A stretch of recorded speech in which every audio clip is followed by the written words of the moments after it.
Hey, this is Notser, and we're in the Tier 6 Premium French Destroyer, Aigle, on the map Hotspot. Build is as follows: main armament protection, propulsion protection, improved accuracy, improved acceleration. For my commander, preventative maintenance, expert marksman, last stand, survivability expert, superintendent, and concealment. So this is an interesting ship for a lot of players. They just don't like it. Its turrets take forever to traverse. That's why I have expert marksmen, similar to mid-tier Soviet destroyers.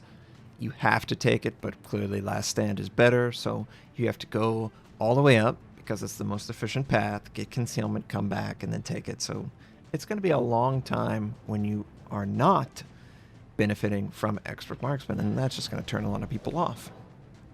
However, 139mm guns, incredible rate of fire for the gun caliber and the amount of guns. You are the best in class brawler. If you find a DD 1 versus 1, you will crush them if you play it right. You will take a lot of damage, but you have a lot of health to do that. And survivability expert even pushes that further. So I recognize the enemy has 2 DDs and my team has 3. So plan for one of the 3 DDs having a free take. That's what you should assume. Obviously, protect yourself so you don't overextend.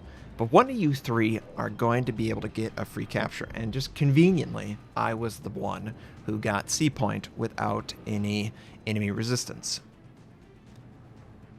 So I'm going to leave the area. I don't need to be here. And by me being here, I'm not impacting the rest of the match. So B point is captured by the enemy. A point is in the process of being captured. Enemy DD definitely at A. Enemy DD was at B. Don't know if he is there right now. And it seems like the majority of the enemy is trying to go A-B strat, where the majority of my team is trying to go an A-B strat. So I'm going to try and get to a point where I can influence the primary flank. Superintendent is nice too. This is a ship that just can't openly fire like a Soviet. It doesn't have the gun velocity to do that. And it's very awkward because its smoke is okay. It's just not good like the Americans or the Pan-Asians.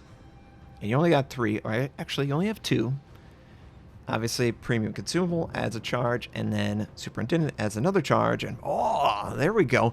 This is great. We know where the second DD is. And because we know that, I can go potentially and take B point. And I have friendlies over by C point who could, you know, just keep it contested for a while. And I still haven't used my smoke. I didn't have to. Nobody went C point. Please don't preemptively pop your smoke. You are just saying there is something here. If you can fully conceal without using smoke, that's going to benefit your team. Enemy DD did use a smoke. He probably felt like he was being spotted. I think that Cleveland saw him. It's right behind me. I sail directly into B point. I sit on B point, and I recognize that I was the only one spotting the New Mexico that I'm firing on. Fortunately, I set fire to him, so it's going to extend his detection a little bit. However, for 2 or 3 shots, I didn't benefit from him being detected. And we're just going to capture the space. This is where this ship excels. It can do an insane amount of gun damage. But it's wide. Long. It's very long. So you are vulnerable to torpedoes, similar to, I think, that premium, what is it, tier 5? The nickname is the Robotnik. Ohotnik, something like that. Because you're so long, torpedoes are a greater threat to you. There's not going to be as many windows to fit yourself. So when you're in smoke, you are vulnerable. Be very careful. You have incredibly awesome speed boost, though, that you turn that on, you go full throttle, you will reach your top speed very quickly. And for whatever reason, this New Mexico decided, you know what? The best thing I can do is go after a DD that's sitting in smoke with no intel on his exact location. I don't know that that's the right plan, but that's his plan. So I'm going to send my torpedoes, assuming he's going to sail, continue to sail, and You can't make this up. Look at this. Look at this. He doesn't need to maneuver at all. The gap just widens. There is only 3 torpedoes per launcher. That's the one issue there, too. I couldn't believe it at the time, and I'm going, I needed to kill this guy. Oh, yeah, don't try and avoid the shots when they're this close. You just want it to overpin. You don't want that battleship AP to stick in the ship. No, you don't really want that. I'm just trying to, I'm trying to run. I got AP loaded. I don't know why I have AP loaded. Maybe I'm going for the superstructure. Not really ideal. He is due to fire again, so I should try to make sure the AP doesn't stick in the ship. And yeah, here he goes. Here he goes.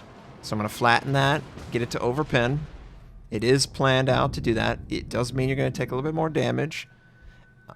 Some shells will go in, but you won't take that alpha damage that just wipes you out. And until they fix the AP to overpin against DDs, that's going to have to be your strategy. Because if you're a long ship, good luck, it's going to stick in. But we take the target out. No thanks to our dumb torpedoes that created a gap perfect for the ship without him actually doing anything, It's almost like my torpedoes are working against me. And we have another enemy trying to recapture B point. Of course, that enemy DD captured C point. His teammates were successful in taking out my friendlies over there. Hindsight, maybe I should have stayed there. The timing was perfect, though. I didn't see him. I was trying to maybe bump into him, and he crossed into C point right as I crossed the island into the B point area, so, it didn't work out that way. But we have our smoke. We're firing again once from our smoke. We're doing good damage to this enemy cruiser. He doesn't have any armor. And I try and take advantage of AP on a broadside. And, it's doing okay. Not as well as I would like. I just want to kill this guy so I can move on to that enemy DD. And, of course, prevent the capture. And, of course, we don't see him die, but he does die to the friendly Atago. Enemy DD is fairly close. Enemy Gneisenau, going out in the open for B point. Torpedoes were sent by that enemy cruiser. Thankfully, they weren't anywhere close to us. I don't know why he didn't just send at the smoke. If you feel like a player is camping too much, you gotta just force him out. Yeah, you could predict that he's gonna move, but you gotta deny the smoke area. Deny the smoke area. This ship and many other ships are very uncomfortable without smoke. Only the Soviets are really prime to work without smoke. I've got to basically stop firing and disconnect in order to disengage and go back into concealment. That's my only hope. But we can't see him. Cyclone has taken effect. The enemy is losing a pretty significant amount of ships on the western flank, so my team has dominated that. However, that's not the flank I'm on. I have to go in the mid flank and try and keep my friendly, who's showing a perfect broadside, alive, and he's probably going to die. And I would love to assist him. So I decide the perfect time to fire is right when the enemy is outside of my draw distance. Don't you hate that indecision? You're always like, should I do this? Should I not? I'll do it. Oh, wait. So, yeah, didn't work out there. Enemies were able to capture B point, and I still want to kill that DD. If you take out all the DDs on the enemy team, there's a good chance you're just going to win the game. It's incredibly important that you take DDs out of the game. And I've been listening and watching, and I see people say there's too much emphasis on damage in this game. I would say that in every game, there's too much emphasis on damage. Because damage and kills are basically the two most universal things that you can communicate in every game. I don't need to know that that's the goal of this game, because literally every game, it's sort of like watching a movie. It's going to have a hero cycle because that's the only successful story that you can tell. Now, they could have alterations on that, but yeah. But probably the more important thing has always been, where does that damage go? And I'm definitely going to be firing on the New Orleans and the enemy DD, who have run into each other, and try and take these guys out. Now, they turn into kills.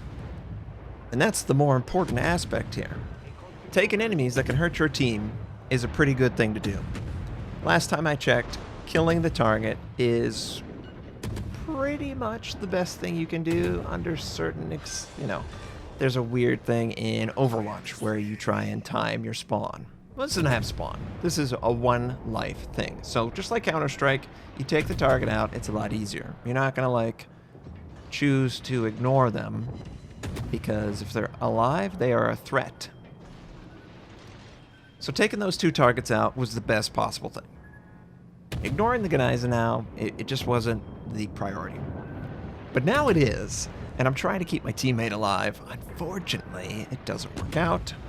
Gneisenau's sailing into A point.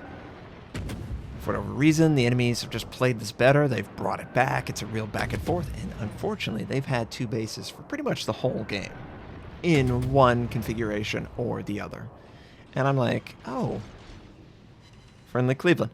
I sort of regret that I didn't pay more attention to this guy. I just blanked on it. I was like, oh yeah, there's a guy out here. Because the Leander, he ran away, and then eventually he came back. And until the Cleveland spotted him, I had no idea he was getting in this position. Unfortunately, Cleveland dies for that. Should have probably worked on him. But you get into a mode where it's like, I gotta keep this guy alive, gotta keep him alive, doesn't matter what, and it sort of takes a little bit to realize the better play is to let that person die and perhaps keep this person alive, because you can do more percentage damage to this target, and that's what should happen. And I'm just trying to avoid the AP. If I would have taken any more damage, game would have been over. Absolutely. And it probably still is going to be over. They have 3 bases. The Gneisenau is still alive. Just took out the friendly. It's not looking good. This is just not looking good at all. So the first thing I'm going to do is capture a base. Fortunately, the friendly New Mexico is able to take out the Gneisenau. I think a torpedo made contact too. Don't know that 100%, but that means we keep A point. So I'm going to take B point, and I'm going to be careful. I don't want to accidentally run into one of these ships. Point blank range, I'm dead. So I'm just going to be very cautious with what I'm doing. As long as the Cyclone is up, it's just as much of a disadvantage for me as any other ship. Cyclone's sort of the great equalizer, and it's to encourage battleships and poorly concealed ships to move around the map more often. I don't know that that's actually what it ends up doing, but that's the idea. DDs lose their concealment priority, their power, especially in a ship that honestly has pretty crap concealment. 6.8 is not impressive at all. But I'm going to capture this base, set up my position to go capture C point, and I don't know that there's enough time to bring it back on points. We're going to have to kill. And we're going to have to kill incredibly efficiently and defensively. It's not going to be a good plan, but it's the only one we have, because our team just gave up too much early on. So I'm going to capture B point. I'm going to go to C point. I know that's a complete shocker, but that's what I'm going to do. If I run into an enemy, I'll talk about it. But so far this game, it's been spectacular. It's been exactly what I would look for in a DD. Objective control, spotting for my teammates, finishing off targets. Only thing I regret is trying to keep the Nagato alive instead of the Cleveland, because the Nagato was beyond saving, and maybe I could have kept the Cleveland alive by firing on the Leander. Hindsight, though, you just run it through your mind again. How much time did I have before the Leander was spotted and all that stuff? There was a brief window where I was vulnerable to that Aujadi, but he couldn't get his guns around in time, and now the island is blocking it. So we're going to capture the base, and gotta kill the target. So definitely going to hope that the New Mexico works on this guy. If I can, I'm going to try and position myself with the island in the way.